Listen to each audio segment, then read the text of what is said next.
So Michelle, you were saying we want to hear some wins out there, huh? I want to hear some wins. Anybody have a win from the last time we've had a chance to come together and do a wealth building Wednesday? Love to hear any wins anybody's had. I had a win, John. Let's hear it. All right, I want to show you actually. So you guys all know that I buy rental properties, and my husband and I got one under contract, and we settle on Monday. So here it's not beautiful, but it's gonna make me $1,500 a month. So there it is in all her glory, John. I love that. She's on Main Street in Shrewsbury, Pennsylvania. I mean, wait till like the backyard is awesome, which I think is going to be really great for renters who have kids. But wait till you see where we're going with this with this wallpaper and carpet. Like I saw this and I was like, that's the money shot right there. Like that's where we're gonna make our dough, because this place is in desperate need of some love, but we're excited about it. We settle on Monday. I think I told Josh, my husband, that this wallpaper has to be from like 1970. So I want him to try to keep like a section of it when he peels it all off. What is the pattern? That's fantastic. Oh, I don't know, Jen, but I'll take a close. It's like a I don't know if I can zoom in on this or not. You But Congratulations, Michelle. There's what's that? It looks like cats on one of them. You have to go back another picture, because I was like, So Jenny, this one is like a little drummer boy, like I'll take a closer picture and post it in our Facebook group. But this one's like little drummer boy, and then this one, yeah, this one is cats, Jen. Oh my God.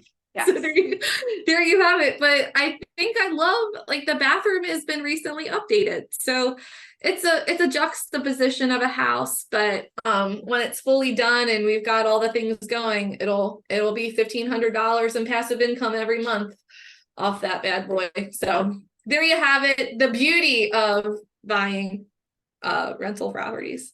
So that's why when John, I get some cat wallpaper and some Nice. some funky looking carpet.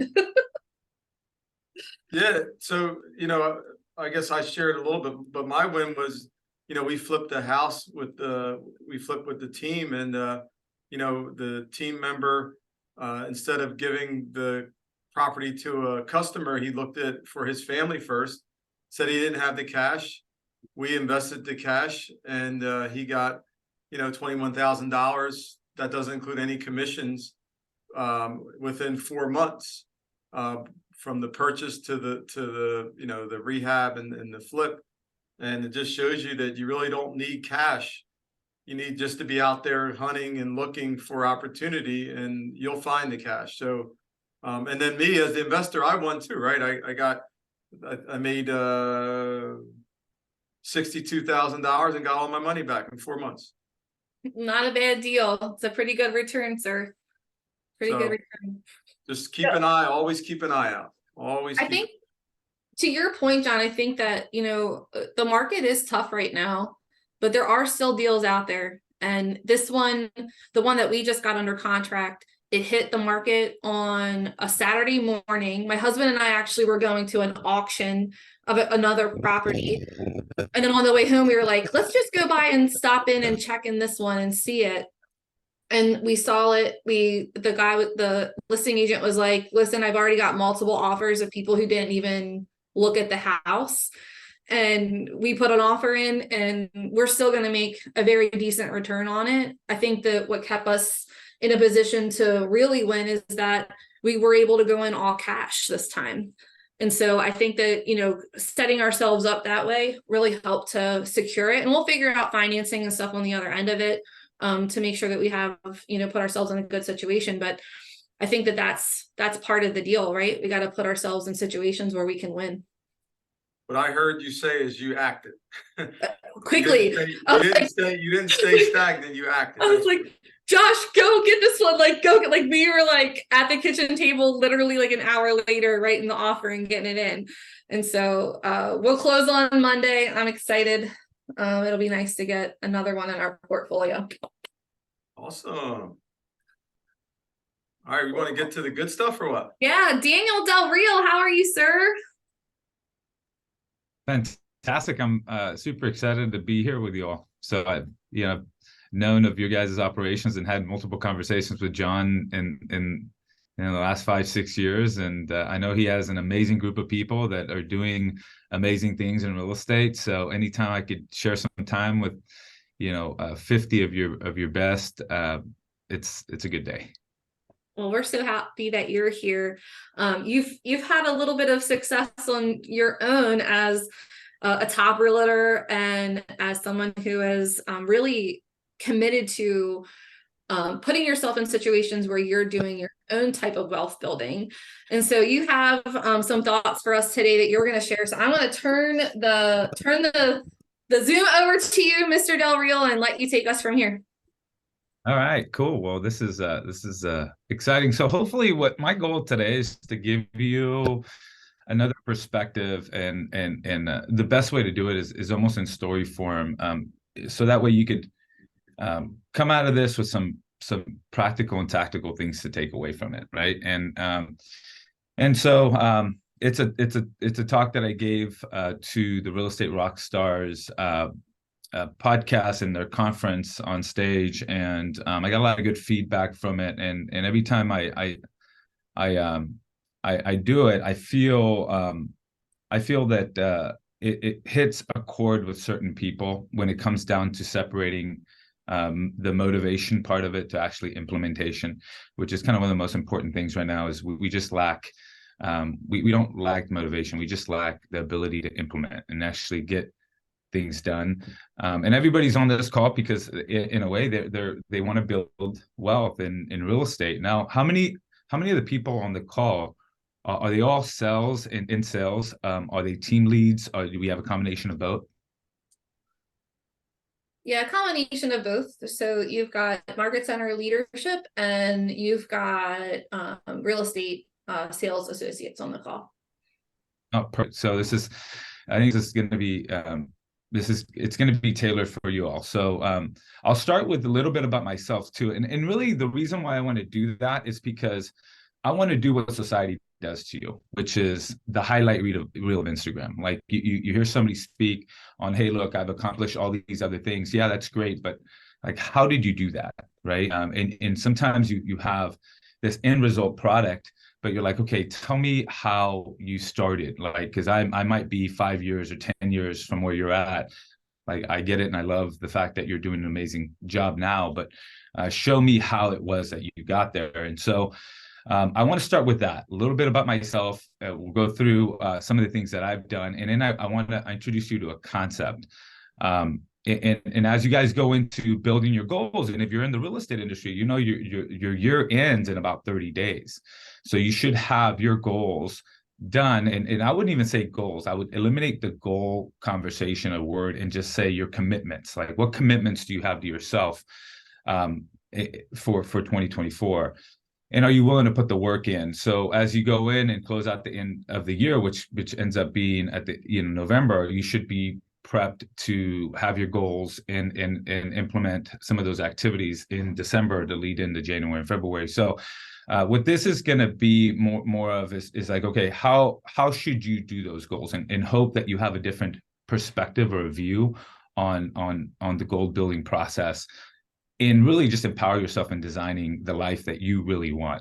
And it might take somebody that you're like, oh, maybe I aspire to be like Daniel, I get motivated to be like Daniel, but it's like, okay, look, what can you do today to implement some accountability, some actionable, some system things in your life, right? So I'm going to present my screen. Let me know if you guys could see in presenter mode here. Like, can you see just one screen right now that says belief systems and environment? Yes, see you. Yeah. Okay. All right. Cool. So let me get back to this to the beginning of this, and then we'll go through the beginning of it. Okay. All right. So why am I here with you all? And then John, Mike, and the guys asked me to talk. It was there, Daniel, but it left. What's that? It's coming back. It's coming back. All right. It's back. All right. So why is it that I'm here chatting with you all? So I operate a team in California. So, you know, I have the highest producing large team in California, which just technically means agents, teams that have 25 and less agents. So we have 15 agents, right? And we were named the #1 team in the real trends that you all see, right? But why is it that I'm able to do that, and how are we able to lead some of these individuals to do extraordinary things? It's a lot of the things that I've implemented myself, right? So that's a little bit about my background. I've been in business for 20 years. You know, I move anywhere between 300 to 500 houses a year. My life, I've been homeschooled my kids for 5 years. I've done a lot of crazy stuff, including shared a lot of stages with, you know, a tribe called Abundance and even the Champions Room. I run a show called 728 where I interview a lot of people that have gone from 7 to 8 figures. Some of the people that I've interviewed, people like Richard Branson, you know, I've interviewed Mark Hendeman, which is one of the writers for The Family Guy. You know, I've 5 years of homeschooling my kids. We've traveled all over the world. My 10-year-old son jumped out of a plane, you know, at 10 years old in New Zealand. I've raced Ironmans all over the place at a very competitive level, right? So there's a lot of things, and this is like the Instagram highlight that you would traditionally see. Like you see this guy achieving all these different things. And then, you know, when it comes down to like this course is investing, right? So, you know, in my portfolio, you'll see some pictures here. You know, I had ownership in the Social Security building in my office. These are some of the apartment buildings that I own, some of the commercial properties that we own as well. We have a building here in town that we operate one of the colleges here, even though I didn't graduate with a 4-year degree. You know, when the college pays us rent, right? This is a portfolio that I would say anybody on this call, if you're really hoping to build a real estate portfolio, would eventually go up to these big, sexy commercial assets, right? But it didn't always look that way, right? It all started with small things, but this is what people traditionally will see. You're like, man, okay, you got all these cool, sexy properties, right? You're traveling the world, you're fit, you're running all these Ironmans, you have a very successful team. You know, we have this last year I was able to check off a couple of things from my bucket list, like buying a beach house in Cabo, buying a cabin over by Yosemite National Park. But how was it that I've been able to build traditionally the money that works for me, which is 153 doors, 44 streams of income, 4 businesses, 34 close to $40 million worth of assets, and generate about 820 to 850,000 in passive income every single year, right? That's a lot to digest, right? And that's something that was built over 20 years of time. But it started with a simple concept of one Lego piece at a time. So, but a lot of the times we see people's highlight reels on Instagram and on social media, and you're like, man, I want to do that. And if we don't see progress, like we don't get to where they're at within a short amount of time, we kind of lose hope and we start drifting. And one of the biggest problems that we see right now is people underestimate what they could do, you know, in 10 years, but overestimate what they want to do in a year. And if they don't see progress in a year, they kind of just give up on themselves, right? And so part of my conversation today is give you a concept that I've done to be able to build this life that is an Instagram highlight reel style life. And so how I did it was as simple as a concept called the Lego concept, right? So have you all, and this is going to be a little more interactive, so feel free to use the chat. Like, so this is my 9-year-old son, and he's into Legos, and he built this Infinity Gauntlet Lego, which as you can see in this in the box, it's an 18 and older style set. He's 9 years old. He built it, right? Which is nice. You know, it's kind of cool. You know, and the reason why he was able to do it is because Lego does a very good job building things and giving people, 9-year-old kids, very simple instructions to build the end result, which is the Infinity Gauntlet. But like what I just showed you is that Infinity Gauntlet. Like, how many times have you seen somebody like my son standing in Instagram showing you, hey, look at this cool trip that I've taken. Look at this property I just purchased. Look at how great I'm doing this year. Look at the relationship, a date night with my spouse, or whatever it might look like. Like, we live our life basically seeing the end result of a lot of people's lives, right? And then we sometimes get discouraged when we're not there, or we don't have the clarity on how to get there. And so if I were to ask you all a question and type it into the chat, like if I were to go say to MIT, and I will go to MIT, talk to the dean saying, you know what, I want you to give me 5 of your smartest and brightest kids at MIT. And he's like, perfect, got them. They're right here, 5 of them. And I would say, have them compete against my son to build this exact same infinity gauntlet. The difference would be the 5 MIT kids, I would take all the instructions away, grab all the Lego pieces, open up all the bags, put them in a big bucket, shake them up, and say, I want you to build this infinity gauntlet. And you're going to compete against this 9-year-old boy. And the only difference is a 9-year-old boy is going to have the instructions, and you're just going to have a visual of what you want your life to be. Who do you think would win if that was the challenge? And put it in the chat. Like, who do you think would win? Do you think the 5 MIT kids, the smartest of MIT, would beat a 9-year-old child? And I see kid wins, 9-year-old, your son, right? So, and you're right. Like, if you really think about that, like a 9-year-old could beat 5 of the smartest kids at MIT. And why is that? It's because he gave himself, or Lego gives him specific instructions on how to build this infinity gauntlet. So I'll ask you, as you go into doing your goals, or look in the past to say the times that you've done your goals, have you given yourself specific instructions to build that highlight real life that you all want, right? Like you saw, and that's the reason why I started with that. Like, who would want a place by the beach? Who would want 150 doors? Who would want a property like the one that you just shared during the win, right? A lot of people want these things, but we fail to give ourselves specific instructions. And if that's the power of a 9-year-old beating 5 MIT graduates, what do you think you would do if you gave yourself specific instructions on what your dream life actually would look like? So we lack clarity, right? We lack clarity and simple steps on behaviors on what we need to do to build this amazing highlight real life. Now, this is the reason that that happens, right? This is what I would say 100 pages of instructions. Yeah, this is 27 of 100. There's 100 pages of instructions to build this amazing life. And this is what it looks like. This is page 27. Here's page 30, say. Yeah. Here's page 32, right? And so some of the things that you see is there's not a lot of progress. You can't, like, you can't see what the end result is going to look like quite yet. You have to have faith that the instructions you gave yourself are going to continue to add pieces.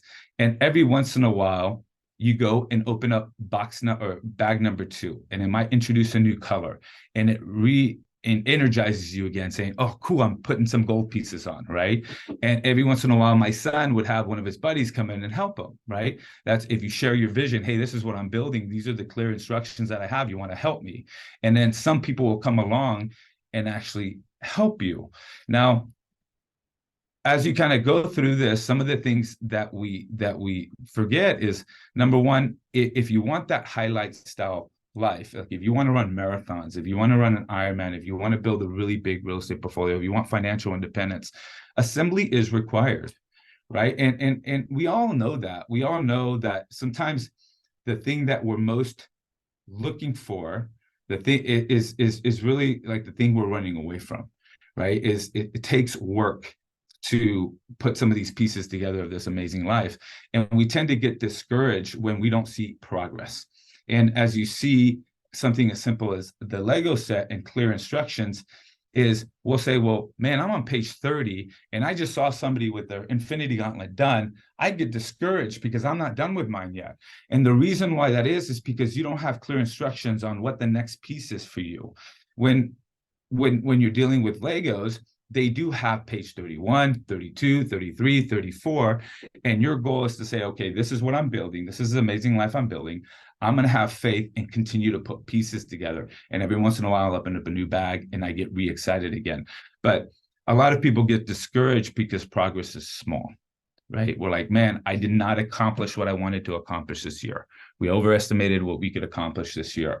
But we underestimate what we could build in 10 years if we have faith and put piece by piece together in that life, right? So a lot of it comes down to this like motivation, right? My goal today is not to motivate you, because how many times have you been motivated?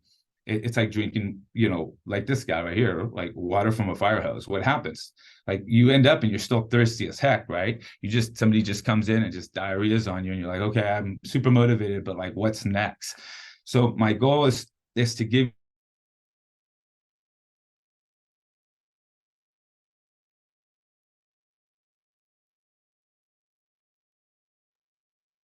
Did it freeze for everybody? Yeah. It freeze. He was Yeah. really going to town too. Yeah, it froze for me too. He's in California, so who knows what's going on there. Right? Yeah, I thought it might be me. I want to try to stop participant sharing real quick.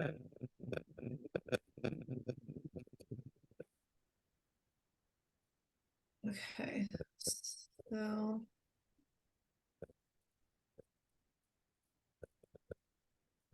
So while we're waiting for him to unfreeze, what did you guys hear so far? There's a couple of things, John, like right away that were sticking out to me as part of that conversation. The Lego set instructions was one. But yeah, I Right. was thinking to myself, that's so true. Like you can be as smart as you want, but if someone actually has a plan, they're going to do it faster, more efficiently, and not so stressed out. And you know, you're sitting there like, oh, and then if you miss one thing I do know about Legos, if you miss one piece, it could stop everything, right?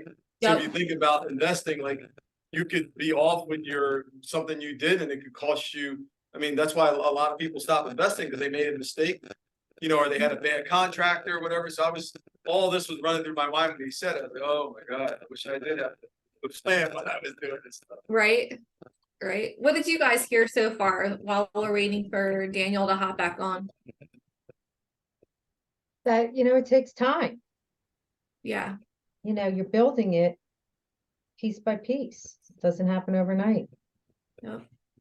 There was a part of what he was saying was that sometimes when you're putting the pieces together of the Lego set, like you don't see like the big results all at one time. You're seeing just certain pieces of it, you know, putting together. Hey, Daniel, welcome back. We were just doing some of our quick ahas with what we've heard so far. So I'm glad that you were able to hop back on. Let me rock back on. I apologize. My internet just all of a sudden went off, and but you know, that's life, right? That is life. We'll turn it All right, back over to you. We were just talking about the Lego analogy and how great that was. So all right, cool. So the Lego set, it's like a lot of it is just assembly is required, right? And giving yourself, and let me ask you this question. Have you given yourself specific instructions on what kind of behaviors and systems you would need to build an amazing life? You know, and like how many here have actually just set an intention or a goal or a commitment to say, I want to lose a certain amount of weight, or I want to change a relationship with my spouse, or I want to increase and be better with my kids, just to fail with the systems of like, okay, what did that look like? What does being a better husband look like? What does that look like in behaviors? And it's not that we don't have the best intentions, you know, to be better, but we just lack giving ourselves specific instructions. And as you could see, like a 9-year-old could beat 5 MIT students. What do you think it would look like if you reversed engineer your goals? Right. And so let's continue from where I left off of what I mean by that. So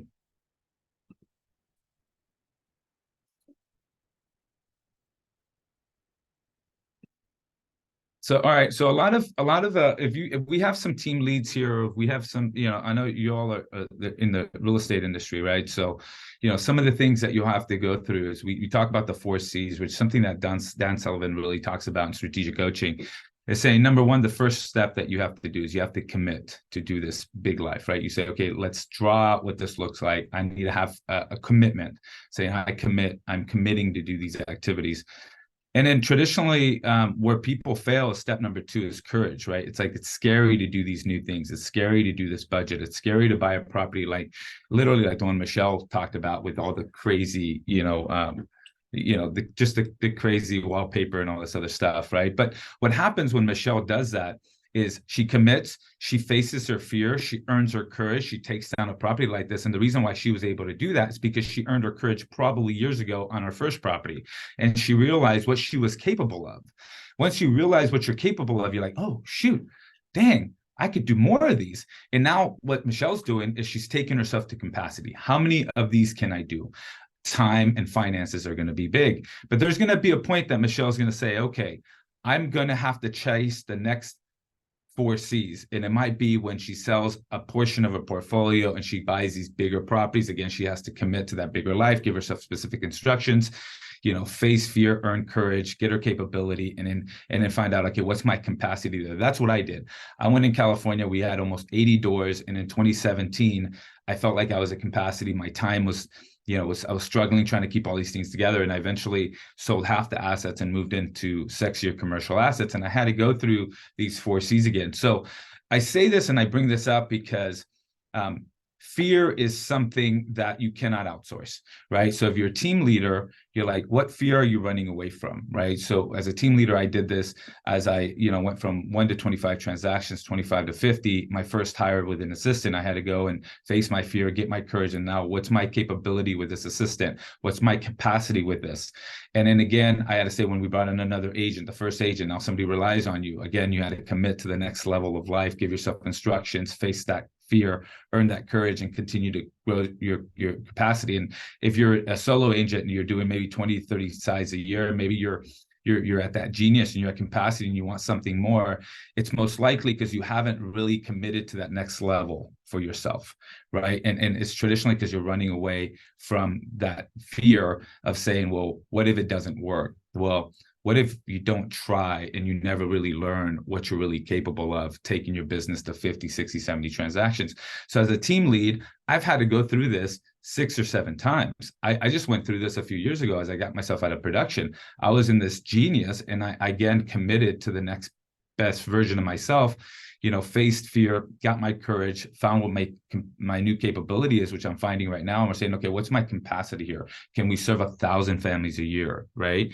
And so, but it's scary to go into that courage number 2. So number 2 is the graveyard of most broken dreams, right? Lost dreams is and the reason why that is because sometimes they lack clarity on what that process looks like, and they lose faith when it doesn't look exactly how they want it to be. They meet some resistance. They meet some resistance, and things look like you're failing forward. And you're like, oh my God, I just don't know if I'm doing this right.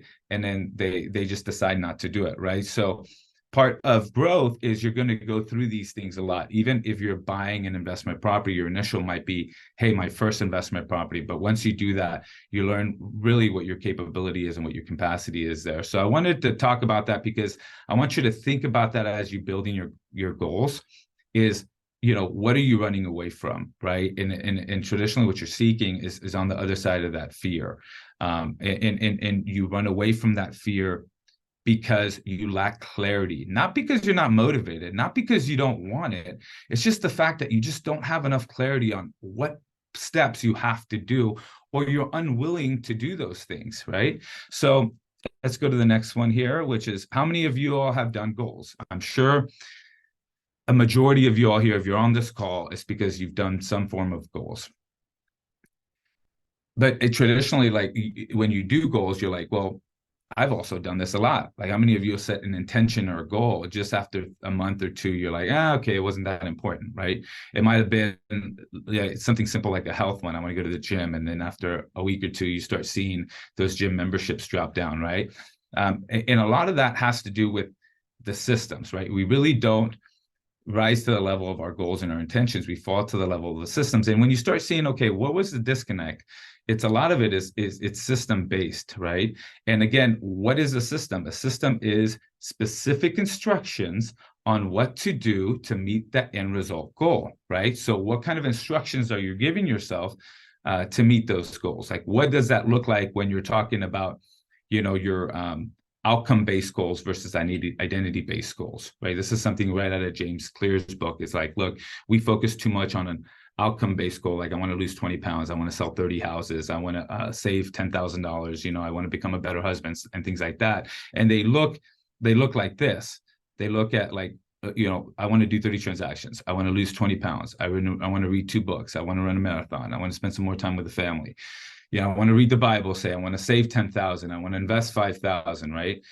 Those are end result style goals. But what we really want to do is we want to say, when you say I want to do 30 transactions, I want to help 30 families, what you're really saying is you want to become a business owner, right? If you want to lose 20 pounds, you're really saying an identity is I am healthy. If you want to read 2 books, you want to become a reader. If you're going to run a marathon, what you're really saying is you want to become a runner, right? And a lot of the things that you do, the end result is just that. It's an end result. Like true change happens in the pursuit of that goal. When I was running Ironmans and I would cross the finish line after months and months and months of training, people would say, well, like, how'd you feel afterwards? And I'm like, you got the medal, but nothing really happened. Like a rainbow didn't come out. A pot of gold wasn't at the end of the finish line. Like true change happened in the pursuit of it. What did I have to do to do an Ironman? I had to eat healthy. I had to not drink. I had to train 15 hours a week, right? I had to commit to do all these things. And in the pursuit of that finish line, true identity change happened. I had become an Ironman athlete. I was a healthy eater. I did not drink. I had to prioritize certain things to be able to train.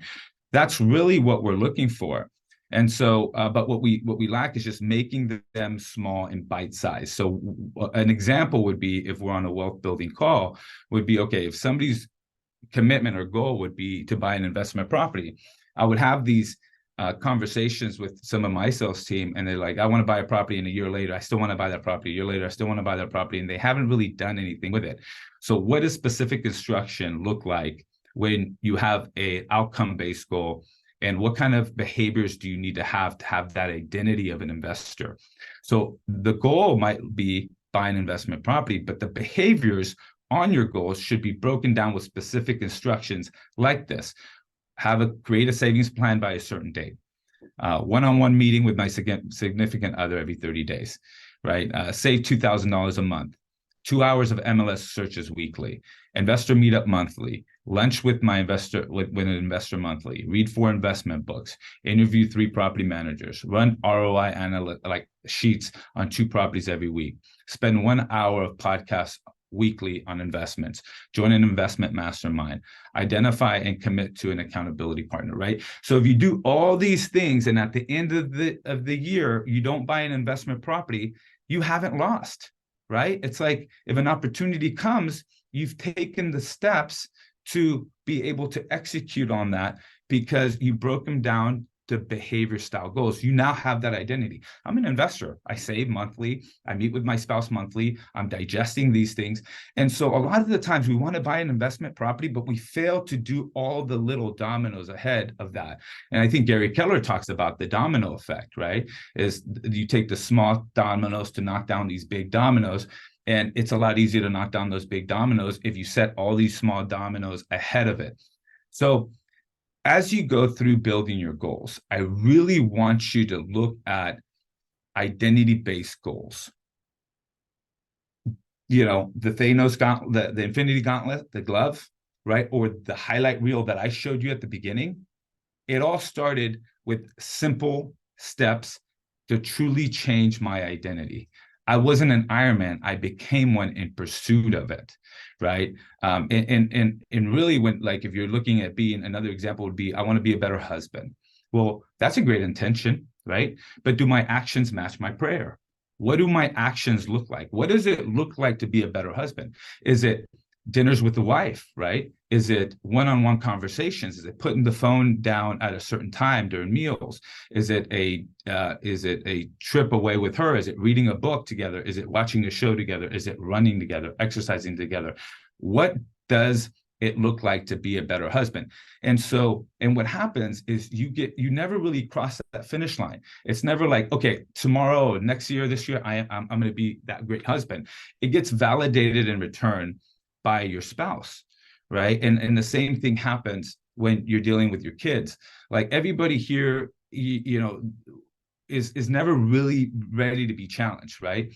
And so for me, like when I was running these Ironmans, they're like, are you ready for your race? It's like saying, hey man, are you ready to get punched in the face? I'm like, nobody's ready for that crap. I'm prepared to execute at the level of time and effort I put into it.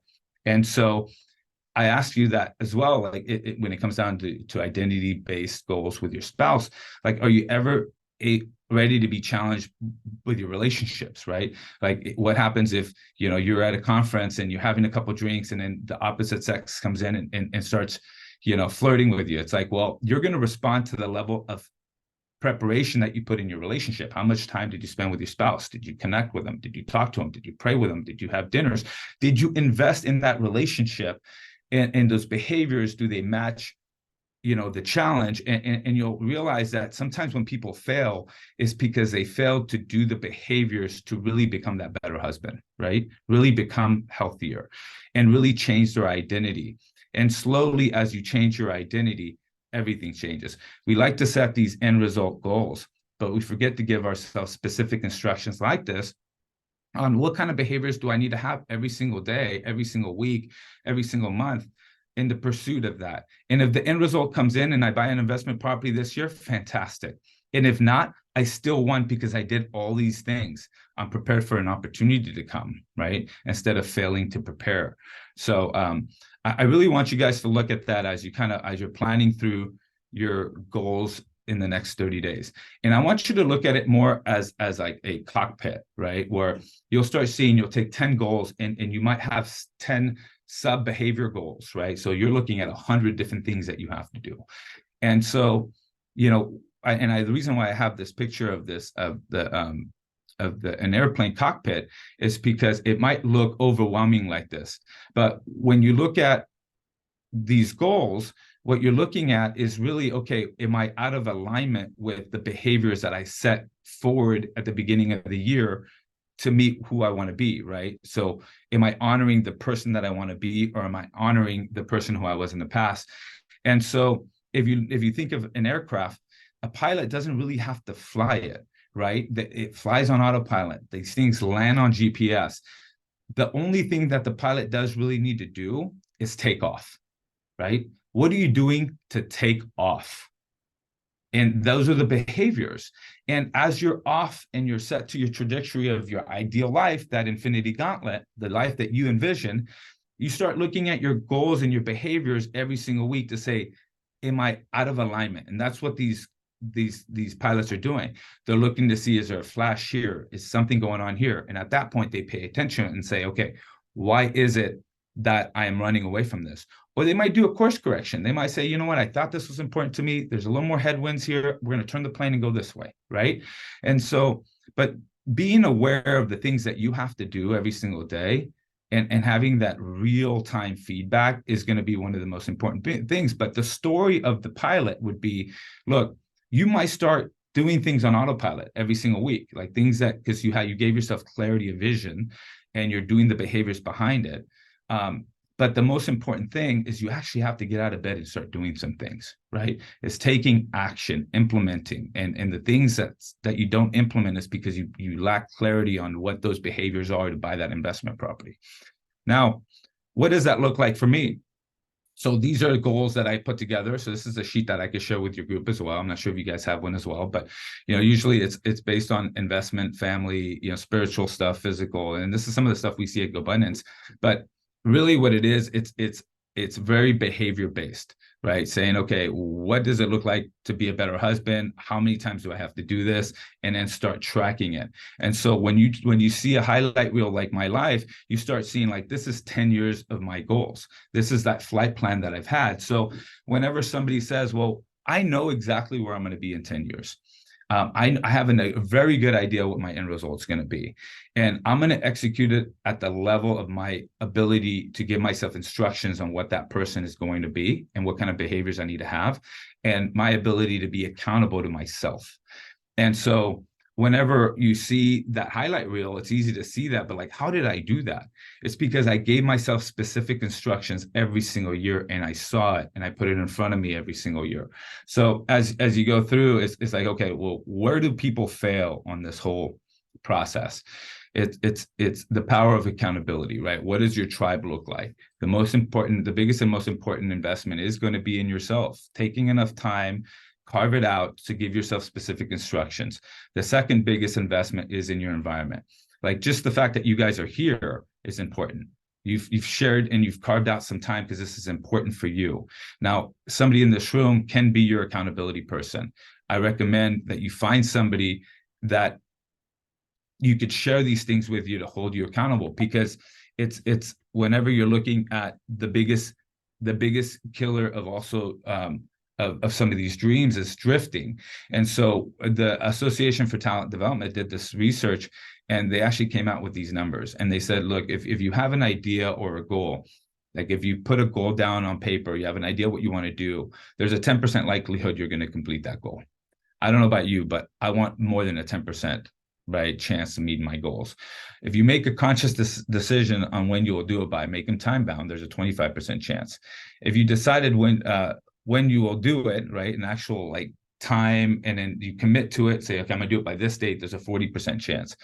If you make a plan on how you're gonna do it, like you actually give yourself specific instructions, then even with all that, there's only a 50% chance of you actually doing that goal. But if you have a specific, like if you committed it to somebody saying, look, I'm going to do this by this specific date, there's a 65% chance of you actually accomplishing that goal. But if you have a specific accountability appointment with somebody you've committed to, it jumps up to 95. And that's the power of accountability. And so if you found yourself drifting, it's sometimes because you didn't give yourself enough accountability to hold yourself accountable. Right? Like for me, the biggest example I would have is the mastermind that I'm in, right? It's like we hold each other highly accountable. My team, I'm highly accountable to my team. I'm highly accountable to my wife. She knows the things I want to do. Like I've shared the journey, and she's been part of designing the life that we want in regards to travel and everything else we want to do. And I'm highly accountable to her. But even in my faith walk, like if you really think of faith walk, is one of the biggest things is your moral compass. Well, guess what? I have the highest level of accountability to a higher power, right? For me, it happens to be my Christian faith. So it's Jesus Christ. At night, it doesn't matter. My principles like don't go away when people aren't looking. And that high level of accountability knows that I know my moral compass is always going to be set. And I know that even at night when nobody's looking, I have the highest level of accountability to my faith. So I see what that's been able to do in my life on my faith walk. Why wouldn't we do that in our business, in our relationships, in everything else that we want to do in our life, and set ourselves a specific accountability appointment? So like for me, this is my group of people. So we call them vacation friends, and we meet every single year, and we go on a trip together, and we share all these dreams and the things that we want to do. And they hold me accountable to what I want my life to be. And so when I was in the military, we used to say that if the guys that can't silence the gunshots are the people that end up in body bags, or you end up, injuring your friends. And the reason why that is because if you get frozen by a gunshot and you don't keep moving and accomplishing the mission, the next bullet's probably coming towards you, right? So what we would do is visualize clearing these properties out every single day with the group of people, the tribe that we were together with. And so as we were clearing these buildings out, if we met resistance, you would go from being afraid and freezing to all the muscle memory of all the things that you've done in preparation to that. But every once in a while, you would need somebody behind you or somebody ahead of you that tells you, Daniel, keep moving, like move. And it's like, who in your environment is cheering you on for your goals, right? Do you have somebody behind you that's willing to say, hey, you said you wanted to be a better father. What are you doing out here at the bar, right? You say you want to be healthier, but at the same time, I don't see you doing anything that aligns with that. Like, are they able, like, are these people silencing the gunshots of distractions of your life? Like, what's a gunshot? Might be this market, might be COVID, it might be politics, it might be social media, it might be all the things that don't align with what your goal is. And in reality is like, we need less, not more. And the people around you should be supporting your dreams in life, right? And I go through a little longer because some of these things are based on like an entrepreneur style presentation that we did, right? But really reality, when it comes down to your own success, I'm going to show this one last slide. It comes down to this, right? So how long do you want your journey to be, right? My journey might be different from Michelle's journey. It might be different from John's journey. My parents were immigrants. They never made more than $47,000 a year. My dad was able to retire investing in real estate, buying 10 properties, and his race was very short.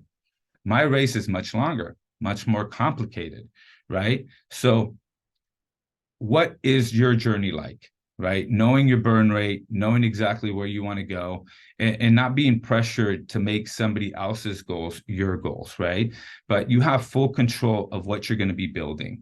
And you have full control of what you do every single day. You have full control how much time you spend to to build these goals, right? And just know that, look, it doesn't matter what other people's life look like. Like, what do you want your life to look like? And make sure you give yourself specific instructions to build whatever that looks for you. So hopefully that was helpful for you all. We could open it up for questions on some of those behavior style goals. But my goal was to give you a different perspective, but at the same time, help you take one or two things that you heard here and not get motivated by them because we're overwhelmed with that, is implement, right? You have to actually take action and not get discouraged if you don't see progress every single day. You need to have faith that true change is going to happen in identity of the behaviors that you're doing in pursuit of this dream life.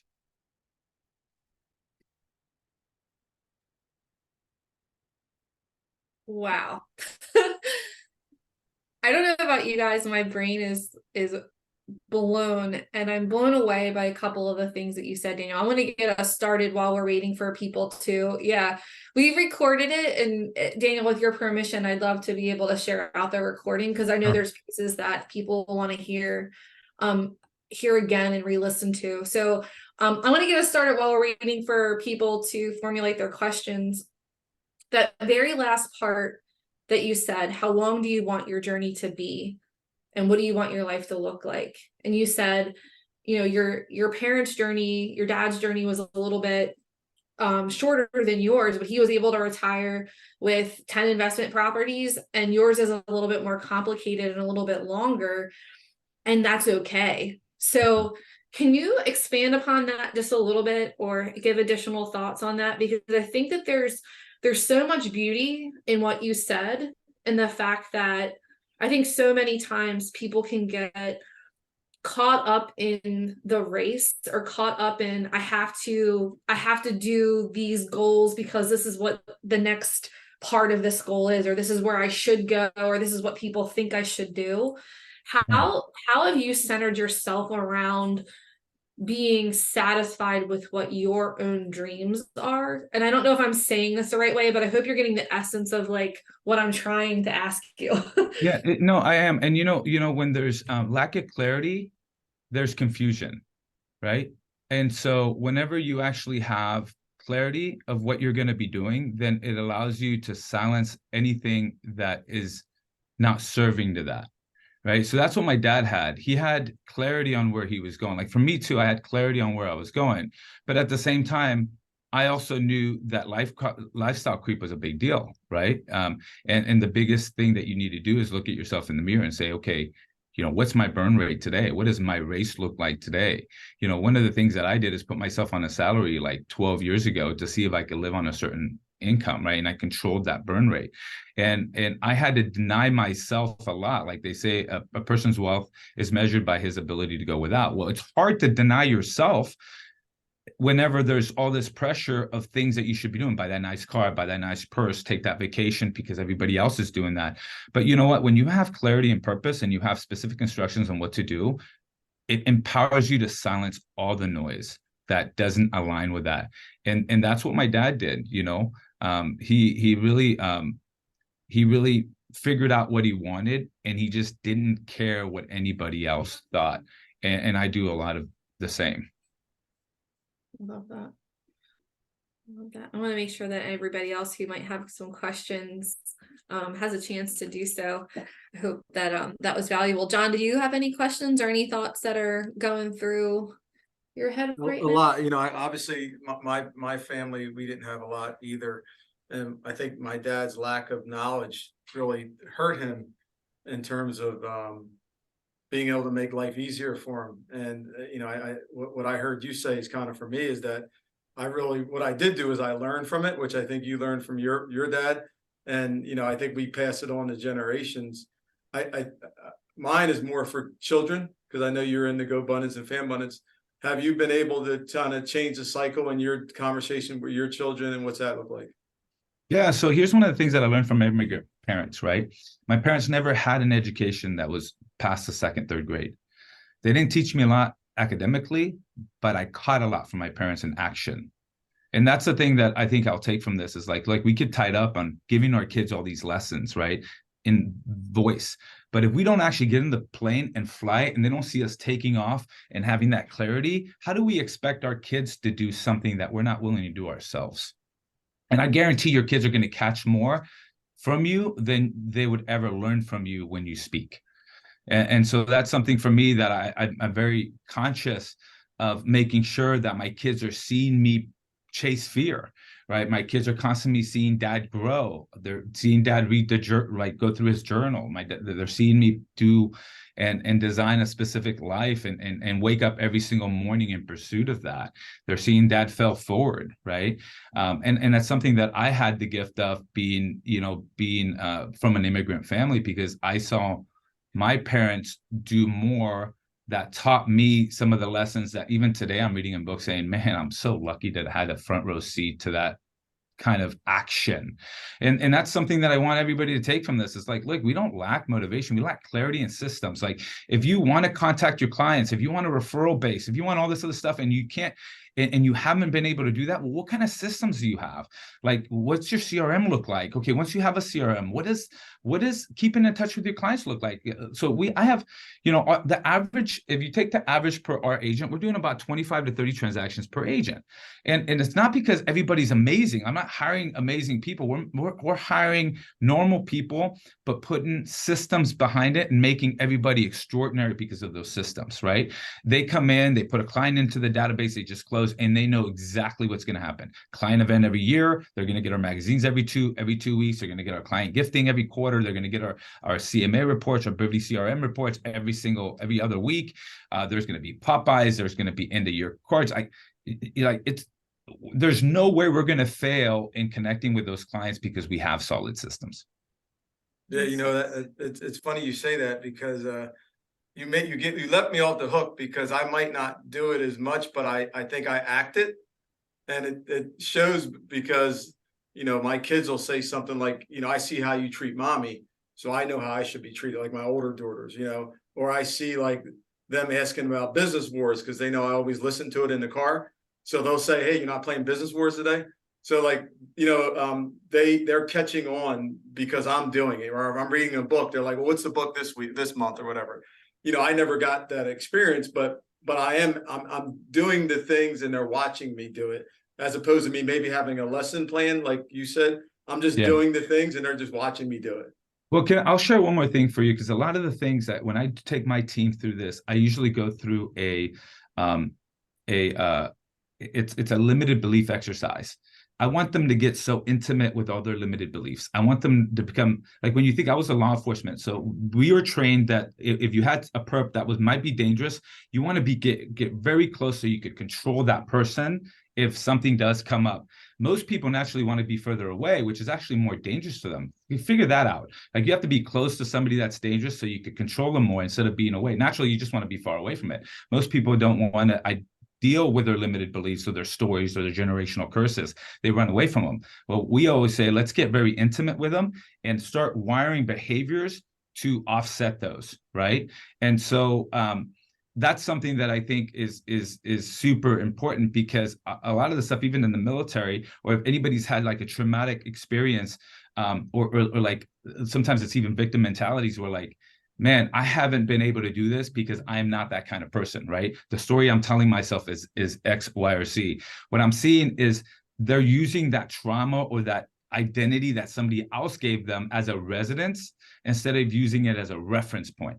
Like, you need to evict yourself from that and say, look, Okay. whatever that happened to me, like, I don't give a damn. That is now a reference point. The quicker you evict yourself from it is, number one, you got to identify, accept that this is kind of what's happened, give yourself specific instructions, move forward from it and say, look, I'm not going to reside in this victim mentality. Whether you grew up poor, whether you had a separation, divorce, bankruptcy, whatever it is, it's like, we tend to spend too much time in these limited beliefs and these labels that society gives us, and this trauma, like, of entrepreneurship, the trauma of 1,000 scars, instead of evicting ourselves and suing. Like Naval says this a lot. It's not 10,000. It's not 10,000 hours. It's 10,000 iterations. Like, the things that you did today, you're now a different person. Tomorrow, you'll be a different person. The next day, you'll be a different person. It's reiterations of it. If you do the same thing 10,000 times, you're literally reliving that trauma 10,000 times. So it's like, you got to understand that now you have a new reference point. It's a new reference point. You got 10,000 reference points when you're dealing with what you just said, John. That's so good. There's a couple tactical questions. They're kind of like related, I think. So would you use an equity line to buy more properties, or when rates are low, to refi and cash out? So that was kind of like one thought on, like, how do you leverage money? Yeah. Well, I think the biggest wealth transfer happened in that debt cycle, right? So that's one of the cool things about real estate, is you could actually leverage some debt. You're basically saying, look, I want to borrow this money and pay it back, freezing the money in time, whenever you take longer term loans. So yeah, responsibly, lines of credit are fantastic. Long-term debt is fantastic. I would always focus on getting really clear what your end goal is. Like, is it a cash flow strategy? Is it a value add strategy? What kind of risk are associated with it? Knowing that it's probably going to look a little ugly initially, but you have to be capitalized enough to be able to absorb some of those things. But when it comes down to using a line of credit, if you have it available and the end result of the property makes sense, I would 100% absolutely use a line of credit. Okay. Another question, Daniel, is, are your other businesses all real estate related, or have you ventured outside of real estate? No, they're all real estate related, which is it just kind of all lines up. I mean, I got some interest in some other friends' businesses that I'm an investor in, but I'm not actively involved in it. Okay. And then final question in the chat is, did you have the big picture first, or did you get there incrementally? And the statement was, I'm sure you didn't start thinking, I want 150 properties. So was it like you gained, back to the 4 C's, once you figured out your capability, was it a capacity thing? Is that where you went to? And how did you end up with the vision of 150? Yeah, you know what? I cut the biggest check when I was 22 years old, and it was $12,900, and it was the most money I've ever cut for self-education. And during that course, they made me do this 10-year vision, and I wrote down this 10-year vision. I wanted a certain net worth, and it was kind of hokey. I'm like, okay, I'm writing it up there, but they made me visualize it. And I read that statement year after year after year after year, and then I knew, okay, what kind of person do I need to be that, and what kind of service do I need to give to other people? So I honestly, I feel like I visualized my life before it happened. And now I did it again, even 10 years after that. And even though those dreams were big and they're super scary, and I'm like, I don't know how I'm going to do this. Like, I accomplished all those things, and I'm like, man, I should have dreamt a little bigger. Right. But I think when you have clarity of purpose and the end result, it's going to make some of the challenges that you have along the way worth it, because you know where you're going. So I think that's so important for you to have a vivid vision on where you're going, and go back and look at, like, my morning prayer is usually, sometimes I'll meditate, or I'll pray on what my life will look like in 10 years when my son's 23 years old, my daughter's 21, my other son is 19. What does my relationship look like with my wife? And I'll pretend like I'm on a normal Tuesday 10 years from today, and I visualize the senses, the smells, and everything.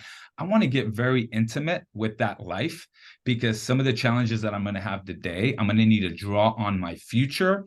Most people want to draw on their past, right? They let their past pull them back, but I don't want to be running away from that. I want to be running towards, and it's a lot more powerful when you're running towards something compared to running away from something else. Oh my God, it's so good. I don't know if we could end any other way, but say thank you so much for your time today. It's so appreciated. I have pages of notes. I've learned a lot. Thank you for imparting your wisdom with our team today. We really appreciate you, Daniel. Well, I appreciate you, and share the recording with me as well. So Definitely Daniel, will. let's get together too, man. It's been too long. yes, sir. Let's do it, John. Looking forward to it, man. How do you wife? Awesome. Yep, same here. Thanks, Nice. guys, and we'll see you next month for Wealth Building Wednesday. We have a really special guest lined up. Missy, Dana next Dana one? Gentry. And Yep, so yeah, Yep, so we've got Dana Gentry next month. Dana is amazing leader. She has grown a tremendous amount of wealth on her own, and her husband have an amazing story as well. So you're in for a real treat next month for Wealth Building Wednesday. Thanks, guys. See you.